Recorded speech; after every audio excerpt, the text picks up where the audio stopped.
आणण्याचा प्रयत्न करतायत या सगळ्या महिलांना, जे इथं आक्रमक झालेले होते थेट स्टेजच्या समोर गेलेले होते. काय तुम्ही स्टेजच्या समोर जाऊन गोंधळ घातला, पोलीस तुम्हाला बाहेर काढताय? आम्ही तो गोंधळ नाही घातला, फक्त अजितदादाला म्हणलं की बच्चूभाऊ उपोषणाला बसल्या, त्याच्यावर काय दादा पहिला निर्णय आम्हाला तो द्या, आमचं निवेदन घ्या. परंतु पोलिसांनी आमच्या दिव्यांगाचा आवाज देण्या अगोदरच आम्हाला बाहेर हुसकावून काढलं, आम्हाला ओढावडकी चालू केली. मग हे काय हुकुमशाहीचं राज्य आहे का? हे लोकशाहीचं राज्य आहे. तुम्ही आम्हाला ज्यावेळेस तुम्हाला मतदान ज्यावेळेस मागायला तेव्हा तुम्ही लय मोठमोठी बडी बडी आश्वासन दिली होती, शेतकऱ्यांचा सातबारा कोरा कोरा कोरा. मग आता कशाला? परत त्यावेळेस म्हणले 6,000 तुम्ही लाडक्या बहिणीला की काय 2.5 लाख रुपये उत्पन्न आणि तिला 1,500 देता, आम्हाला 1,500 देता दिव्यांगांना विधवा महिलांना, आणि आम्हाला मात्र उत्पन्न 50,000 21,000. कुठे नेऊन ठेवलंय महाराष्ट्र?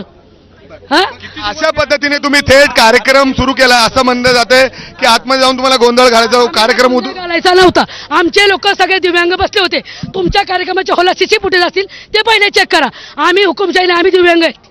आम्ही काय कुणाला दादाला पकडायचं वरती स्टेजवर उचललं, फक्त आम्ही दादाला म्हणत होतो बच्चूभाऊ उपोषणाला 7 दिवस बसले. काय करताय तुम्ही? काय मागणी काय आहे तुम्हाला? गेले 7 दिवस झालं बच्चू कडू अमरावती तालुक्यातील मोजरी या गावी अन्नत्याग आंदोलन करतात, आणि या आंदोलनामध्ये अक्षरशः बच्चूभाऊंनी अन्न सोडलेलं आहे. काल रक्ताच्या उलट्या झालेल्या आहेत. प्रशासन म्हणून काल 6व्या दिवशी पालकमंत्री बावनकुळे साहेब गेले. एकीकडे आमच्या विखे पाटील यांनी बच्चूंनी थट्टा केली, तो म्हणतो की पडला म्हणून ते तसं करतंय.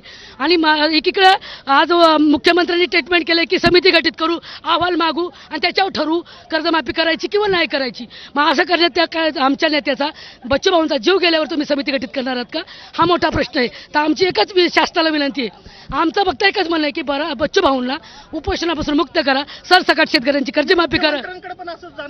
आम्ही आता तुम्हाला सांगून तर आम्ही काय करणार आहे? जर आम्ही लोकशाही मार्गाने जात असेल तर तुमचं पोलीस प्रशासन आमचा जर अशा पद्धतीने आवाज काढत असेल तर आम्ही मुख्यमंत्री काय उद्या कोणी कुठला मंत्री एकाही आमदाराला रस्त्यावर फिरू देणार नाही, ही आमची ग्वाही. आपण बघतोय पोलीस या सगळ्यांना इथून घेऊन चाललेले आहेत.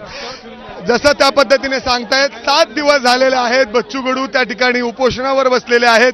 अनेक नेते भेटतायत, मात्र कुणीही दखल घेताना अजून देखील त्यांची दिसत नाही. जे त्यांच्या मागण्या आहेत ते मान्य व्हायला हवेत, आणि यासाठी